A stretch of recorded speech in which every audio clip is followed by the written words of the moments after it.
Da li ti se desilo nekada da poželiš strancu nešto reći i kreneš, ali strah u tebi te zaustavi? Prilika ode i ostane ti neki gorak osjećaj da si trebao nešto reći. Ako jeste, ovo je video za tebe, jer ovo je part 23, 30 stvari koje sam naučio u 30 godina, objašnjenih u 30 sekundi. Nauči kako da pričaš sa strancima.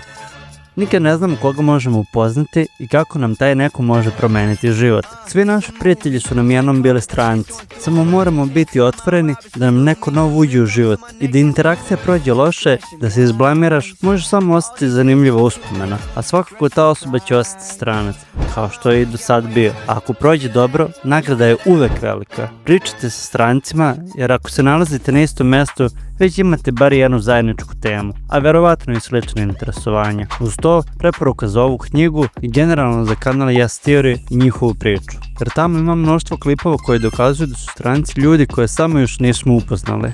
Ako želiš mene bolje da upoznaš, možda me zapratiš i ispratiš ostatak ovog serijala.